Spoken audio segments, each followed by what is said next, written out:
খদিজা রাদিয়াল্লাহু তাআলা আনহার মৃত্যু, চাচা আবু তালেবের মৃত্যু, অতঃপর তায়েফবাসীদের হাতে লাঞ্ছনা, এসব মিলিয়ে রাসূল সাল্লাল্লাহু আলাইহি ওয়াসাল্লাম যখন মানসিকভাবে বিপর্যস্ত, তখন মহান আল্লাহ তাআলা তাঁর হাবিব সাল্লাল্লাহু আলাইহি ওয়াসাল্লামকে এমন এক পুরস্কার দিলেন যা তাকে এমন উচ্চতায় নিয়ে গেল যেখানে কোনো মানুষ তো দূরের কথা, কোনো ফেরেশতাও যায়নি। নিশ্চয়ই কষ্টের পরেই আছে স্বস্তি, আর ধৈর্যশীলদের জন্য আছে মহান পুরস্কার। তায়েফ থেকে ফেরার পথে নবীজি সাল্লাল্লাহু আলাইহি ওয়াসাল্লাম নাখলা উপত্যকায় রাত কাটান, যেখানে তাহাজ্জুদের সালাত আদায় করার সময় তাঁর তেলাওয়াত শুনে একদল জিন ইসলাম গ্রহণ করে। এরপর মক্কায় ফেরার পালা। কিন্তু তিনি তো চাইলেই মক্কায় প্রবেশ করতে পারতেন না। প্রায় 10 দিনের জন্য তিনি মক্কা থেকে উধাও। এর ফলে তিনি মক্কায় কোনো প্রকার নিরাপত্তার আশ্রয়ে ছিলেন না। কোনো গোত্রের নিরাপত্তা ছাড়া মক্কায় ফেরা মানে তাকে যে কেউ আক্রমণ করার অধিকার রাখত। তাই তিনি কুরাইশদের মধ্যে 2-3টি গোত্রের কাছে বার্তা পাঠালেন, তাদের মধ্যে কেউ কি তাকে নিরাপত্তা দিতে রাজি হয় কিনা। প্রথমে আল আখনাস ইবন শুরাইক এবং সুহাইল ইবনে আমরের কাছে প্রস্তাব পাঠালে তারা দুজনই বলেন তারা সেই মুহূর্তে তাকে নিরাপত্তা দেওয়ার অবস্থায় নেই। লক্ষণীয়, পরবর্তীতে আখনাস এবং সুহাইল ইবনে আমর দুজনই ইসলাম গ্রহণ করেন। অতএব নবীজি সাল্লাল্লাহু আলাইহি ওয়াসাল্লাম এমন মানুষের কাছেই প্রস্তাব পাঠিয়েছিলেন যাদের হৃদয়ে ইসলামের প্রতি কিছুটা ঝোঁকে ছিল। এরপর তিনি প্রস্তাব পাঠালেন মুতঈম ইবনে আদির কাছে, সেই মুতঈম যে বানু হাশেম গোত্রকে বয়কট করার বিরুদ্ধে অবস্থান নিয়েছিল। বানু নৌফল গোত্রের নেতা মুতঈম ইসলাম গ্রহণ না করেই মারা যায়। অথচ নবীজি সাল্লাল্লাহু আলাইহি ওয়াসাল্লামের প্রস্তাব পেয়ে সে শুধু রাজি হয়নি, বরং তার ছেলেদেরকে সশস্ত্র বাহিনী নিয়ে নবীজি সাল্লাল্লাহু আলাইহি ওয়াসাল্লামকে মক্কায় ফিরিয়ে নিয়ে আসার আদেশ করে। এর পরের 1.5-2 বছর নবীজি সাল্লাল্লাহু আলাইহি ওয়াসাল্লাম বানু নৌফল গোত্রের নিরাপত্তায় মক্কায় বসবাস করতে থাকেন, কিন্তু জানতেন যে সামাজিকভাবে তার অবস্থা খুবই ঝুঁকিপূর্ণ ছিল এবং তার একটি বিকল্প পরিকল্পনা করতে হবে। সেই সময়ই তিনি ধীরে ধীরে হিজরতের জন্য পরিকল্পনা করতে থাকেন। হিজরতের প্রায় 1 বছর আগের ঘটনা। নিঝুম রাত্রি, নিজ গৃহে নিদ্রাচ্ছন্ন রাসূল সাল্লাল্লাহু আলাইহি ওয়াসাল্লাম। এমন সময়ে জিবরিল আলাইহিস সালামের আগমন। বুখারীর হাদিসে বর্ণিত আছে, নবীজি সাল্লাল্লাহু আলাইহি ওয়াসাল্লাম বলেন, আমার ঘরের ছাদ ফাঁক করা হলো। তখন জিবরিল অবতরণ করে। এবং বুখারীর অন্য একটি বর্ণনায় তিনি সাল্লাল্লাহু আলাইহি ওয়াসাল্লাম বলেন, আমি হাতিমে শুয়েছিলাম, জিবরিল আমার কাছে আসে। ইবনে রজব এই 2টি বর্ণনাকে ব্যাখ্যা করে বলেন, নবীজি সাল্লাল্লাহু আলাইহি ওয়াসাল্লাম তাঁর ঘরে শুয়েছিলেন এবং জিবরিল আলাইহিস সালাম তাঁর কাছে এসে তাকে প্রথমে পবিত্র কাবা ঘরে নিয়ে যান। সেখানে তিনি হাতিমের ভেতরে 2 রাকাত নফল নামাজ পড়ে আবার বিশ্রাম করলে জিবরিল আলাইহিস সালাম আবারও তাঁর কাছে আসেন এবং এরপর বাকি ঘটনা ঘটে। জিবরিল আলাইহিস সালাম নবীজি সাল্লাল্লাহু আলাইহি ওয়াসাল্লামের নিকট এসে তাঁর পবিত্র বুকের উপরিভাগ থেকে নাভির নিচ পর্যন্ত ছেদ করলেন এবং তাঁর হৃৎপিণ্ড বের করে তা জমজমের পানি দিয়ে ধৌত করলেন এবং এরপর ঈমান ও হিকমতে ভরপুর একটি পাত্র নিয়ে আসা হলো এবং সেই পাত্রে নবীজি সাল্লাল্লাহু আলাইহি ওয়াসাল্লামের হৃৎপিণ্ড রাখা হলো এবং তাঁর হৃৎপিণ্ড আবার তাঁর বুকের মাঝে ফিরিয়ে দিয়ে ঈমান ও হিকমত তাঁর বুকে ঢেলে বুক বন্ধ করে দেওয়া হলো। যে যাত্রা আমাদের প্রিয় নবীজি সাল্লাল্লাহু আলাইহি ওয়াসাল্লাম শুরু করতে যাচ্ছিলেন, যে সকল অবাক করা জিনিস তিনি দেখতে যাচ্ছিলেন, তার অনেকটাই কোনো সৃষ্টিকেই আল্লাহ সুবহানাহু ওয়া তাআলা দেখাননি। সুতরাং আল্লাহর আদেশে তাকে শারীরিক ও আধ্যাত্মিকভাবে প্রস্তুত করে নিচ্ছিলেন জিবরিল আলাইহিস সালাম। এসব ছাড়া হয়তো নবীজি সাল্লাল্লাহু আলাইহি ওয়াসাল্লামের জন্যেও এমন অলৌকিক ঘটনা গ্রহণ করা সম্ভব হতো না। এই পর্যায়ে জিবরিল আলাইহিস সালাম একটি পশু নিয়ে এলেন, যেটির গায়ের রং ধবধবে সাদা এবং যা কিনা আকৃতিতে গাধার থেকে বড় কিন্তু খচ্চরের চেয়ে ছোট। এটিই ছিল রসুল সাল্লাল্লাহু আলাইহি ওয়াসাল্লামের বাহন, যার নাম বুরাক। বুরাক অর্থ হল বিদ্যুৎ গতি। রসুল সাল্লাল্লাহু আলাইহি ওয়াসাল্লাম ইরশাদ করেছেন, বুরাকের এক একটি পদক্ষেপ যত দূর দুচোখ যায় তত দূর পর্যন্ত যেত। বুরাককে নিয়ে কিছু ভুল ধারণাও মানুষের রয়েছে। অনেকে মনে করেন বুরাকের ডানা ছিল এবং এই বুরাকে চড়েই নবীজি সাল্লাল্লাহু আলাইহি ওয়াসাল্লাম 7 আসমান পাড়ি দিয়েছেন। এমন কোনো তথ্য আমাদের কাছে আসেনি, বরং বুরাক ছিল একটি পার্থিব প্রাণী যা অত্যন্ত দ্রুত গতিতে ভ্রমণ করে নবীজি সাল্লাল্লাহু আলাইহি ওয়াসাল্লামকে মক্কা থেকে জেরুসালেম পর্যন্ত নিয়ে যায়। বোরাকের উপরে যখন রসুল সাল্লাল্লাহু আলাইহি ওয়াসাল্লাম চড়ে বসলেন, তখন অন্যান্য প্রাণীদের মতো এটিও কিছুটা ছটফট করছিল। আর তখন জিবরিল আলাইহিস সালাম তাকে ধমক দিয়ে বললেন, হে বোরাক, তোমার কি লজ্জা হয় না? আল্লাহর কসম, তোমার ওপরে যারা চড়েছে আল্লাহর দৃষ্টিতে তাদের একজনও এই মানুষটির চেয়ে বেশি সম্মানিত নয়। জিবরাইল আলাইহিস সালামের এই কথা থেকে আমরা বুঝতে পারি নবীজি সাল্লাল্লাহু আলাইহি ওয়াসাল্লামের আগেও আল্লাহর নির্দিষ্ট কিছু বান্দা বুরাকে চড়ে ভ্রমণ করেছিলেন এবং আল্লাহই ভালো জানেন তারা কারা ছিলেন।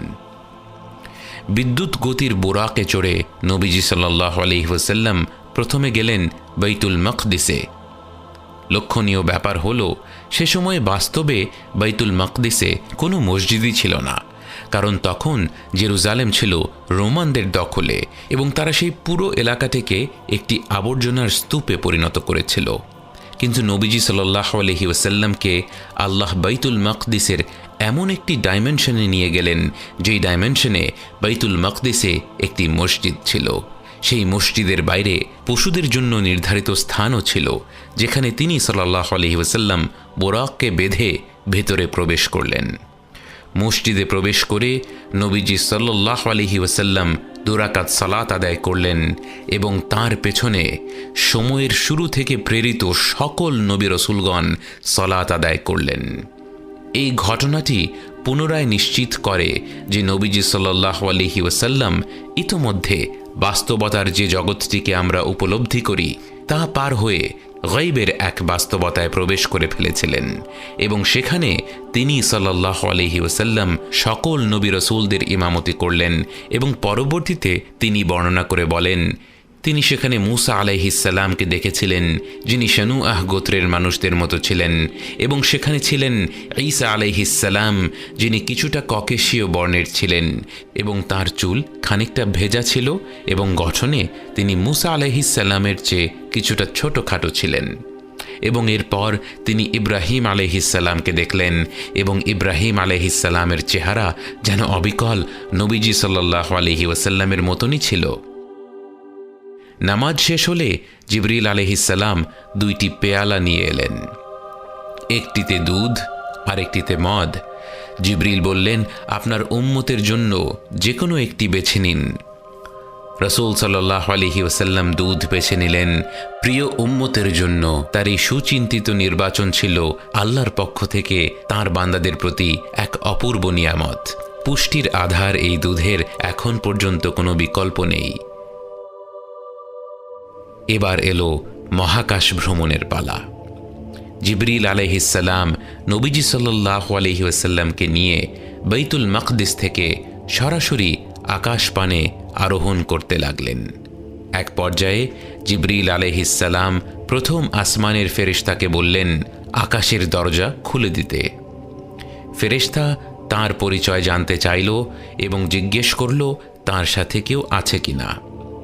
তিনি বললেন, আমি জিবরিল এবং আমার সাথে আছে মুহাম্মদ সাল্লাল্লাহু আলাইহি ওয়াসাল্লাম। রক্ষী ফেরেশতা বলল, তাকে কি ডেকে পাঠানো হয়েছে? জিবরিল আলাইহিস সালাম বললেন, হ্যাঁ, এবং সাথে সাথেই প্রথম আসমানের দরজা খুলে গেল। এবং এভাবে করে জিবরিল আলাইহিস সালাম নবীজি সাল্লাল্লাহু আলাইহি ওয়াসাল্লামকে নিয়ে 7টি আসমান পাড়ি দিলেন। প্রতিটি আসমানের দ্বার প্রান্তে একজন রক্ষী ফেরেশতা নিয়োজিত ছিল এবং তারা প্রত্যেকে তাদের একই প্রশ্ন করে এবং তাদের জন্য সেই আসমান সমূহের দরজাগুলো খুলে দিল। প্রতিটি আসমানে নবীজি সাল্লাল্লাহু আলাইহি ওয়াসাল্লামের দেখা হলো এক একজন নবীর সাথে। বাইতুল মাকদিসে সকল নবীদের সাথে একসাথে সালাত আদায় করে তাদের মধ্যেই কিছু নবীর সাথে আবার আসমানে দেখা। এ থেকে ধারণা করা যেতে পারে আসমানের এই ডাইমেনশনটি হয়তো আবার বাইতুল মাকদিসের ডাইমেনশন থেকে ভিন্ন। প্রথম আসমানে রাসূল সাল্লাল্লাহু আলাইহি ওয়াসাল্লামের দেখা হলো আদম আলাইহিস সালামের সাথে। জিবরিল আলাইহিস সালাম পরিচয় করিয়ে দিয়ে রাসূল সাল্লাল্লাহু আলাইহি ওয়াসাল্লামকে বললেন সালাম পেশ করতে। রাসূল সাল্লাল্লাহু আলাইহি ওয়াসাল্লামের সালামের উত্তরে আদম আলাইহিস সালাম তাঁকে বললেন, স্বাগতম হে আমার মহান সন্তান এবং মহান নবী। দ্বিতীয় আকাশে দেখা হলো ঈসা আলাইহিস সালাম এবং ইয়াহইয়া আলাইহিস সালামের সাথে। তাদেরকে সালাম পেশ করে চললেন তৃতীয় আসমানে। সেখানে দেখা হলো ইউসুফ আলাইহিস সালামের সাথে। চতুর্থ আকাশে দেখা হলো ইদ্রিস আলাইহিস সালামের সাথে। পঞ্চম আকাশে হারুন আলাইহিস সালামের সাথে। আর ষষ্ঠ আকাশে দেখা হলো মূসা আলাইহিস সালামের সাথে। এভাবে যেতে যেতে নবীজি সাল্লাল্লাহু আলাইহি ওয়াসাল্লাম পৌঁছে গেলেন সপ্তম আসমানে। সেখানে পৌঁছে রাসূল সাল্লাল্লাহু আলাইহি ওয়াসাল্লাম দেখতে পেলেন ইব্রাহিম আলাইহিস সালাম বাইতুল মামুরে হেলান দিয়ে বসে আছেন। বাইতুল মামুরকে বলা হয় আসমানের কাবা, যেখানে ফেরেশতাগণ আল্লাহর ইবাদত করে থাকেন এবং সেই ঘরটিকে তাওয়াফ করতে থাকেন এবং এর অবস্থান দুনিয়ার কাবা ঘরের সরাসরি উপরে। রাসূল সাল্লাল্লাহু আলাইহি ওয়াসাল্লাম ইব্রাহিম আলাইহিস সালামকে সালাম পেশ করলেন। ইব্রাহিম আলাইহিস সালাম নবীজি সাল্লাল্লাহু আলাইহি ওয়াসাল্লামকে স্বাগত জানালেন আর বললেন যে তার পক্ষ থেকে উম্মতে মুহাম্মাদের জন্য সালাম। অর্থাৎ ইব্রাহিম আলাইহিস সালাম আমাদেরকে সালাম জানিয়েছেন। তিনি আমাদের উদ্দেশ্যে উপদেশ দিয়ে বললেন, জান্নাতের মাটি অনেক উর্বর, কিন্তু এটি এখনো বিরান ভূমি। সুতরাং মানুষ যেন তাতে গাছ রোপণ করে। আর জান্নাতে গাছ রোপণের পদ্ধতি হল আল্লাহর জিকির করা, সুবহানাল্লাহ, আলহামদুলিল্লাহ, আল্লাহু আকবার, যার প্রতিটি শব্দ উচ্চারণে জান্নাতে একটি করে গাছ উৎপন্ন হবে আর ঈমানদারগণের জন্য এর ফল নিশ্চিত। এরপর রাসূলুল্লাহ সাল্লাল্লাহু আলাইহি ওয়াসাল্লামের সাথে দেখা হলো মালিক নামের ফেরেশতার সাথে। মালিক হলো জাহান্নামের দরজার রক্ষী। মালিক যথাযথ আদবের সাথে রাসূল সাল্লাল্লাহু আলাইহি ওয়াসাল্লামকে সালাম দিলেন। সবার সাথে দেখা হওয়ার সময় প্রত্যেকের মুখ ছিল হাস্যোজ্জ্বল, শুধুমাত্র মালিকের মুখটা ছিল গম্ভীর। নবীজি সাল্লাল্লাহু আলাইহি ওয়াসাল্লাম তাঁর গম্ভীর মুখের ব্যাপারে জিবরিল আলাইহিস সালামকে জিজ্ঞেস করলেন এবং তিনি বললেন, তাকে সৃষ্টি করার পর থেকে সে কখনো হাসেনি। সে যদি কারো জন্য হাসতে সক্ষম হতো সেটা তুমিই হতে। এবং এরপর নবীজি সাল্লাল্লাহু আলাইহি ওয়াসাল্লাম তাঁর আরোহণ চালিয়ে গেলেন এবং অবশেষে তিনি দেখতে পেলেন সিদরাতুল মুনতাহা। এটি এমন একটি গাছ যার শুরু ষষ্ঠ আকাশে, কিন্তু তার শেষ সপ্তম আকাশের শেষ প্রান্তে। অপার্থিব সৌন্দর্যমণ্ডিত এই সিদরাতুল মুনতাহার ফলগুলো ছিল অগণিত স্বর্ণবর্ণ প্রজাপতি দ্বারা ঘেরা। নবীজি সাল্লাল্লাহু আলাইহি ওয়াসাল্লাম বলেন, এর ফলগুলো ছিল হাজারের লোকদের পানির পাত্রের ন্যায় প্রকাণ্ড, আর এর পাতাগুলো ছিল হাতির কানের মতো বড়। এবং সিদরাতুল মুনতাহার ছিল এমন সব রং যা নবীজি সাল্লাল্লাহু আলাইহি ওয়াসাল্লামের কাছে নতুন ছিল। অর্থাৎ রংধনুর 7 রঙে রাঙানো যেই বাস্তবতা আমরা জানি, সেই 7 রঙের বাইরে নতুন কোনো রং দিয়ে আবৃত ছিল সেই প্রকাণ্ড বৃক্ষটি। নবীজি সাল্লাল্লাহু আলাইহি ওয়াসাল্লাম বলেন, এই রঙগুলোকে বর্ণনা করার ভাষা আমার কাছে নেই। মুসলিমের হাদিসে এসেছে, পৃথিবী থেকে যা কিছু আসমানে উঠে আসে, যেমন দোয়া, সালাত, ভালো কাজ, ভালো কথা, সব কিছু সিদরাতুল মুনতাহায় এসে পৌঁছয় এবং সিদরাতুল মুনতাহা সে সব কিছু শোষণ করে নেয়। এবং আসমান থেকে ভালো যা কিছু দুনিয়ায় প্রেরিত হয়, যেমন আল্লাহর রহমত, বৃষ্টি ইত্যাদি, তা এই সিদরাতুল মুনতাহা থেকেই নেমে আসে।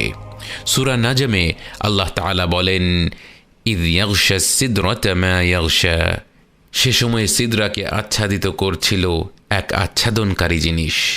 মা যাগাল বাসরু ওয়া মা তাগা, দৃষ্টি ঝলসেও যায়নি কিংবা সীমা অতিক্রম করেনি।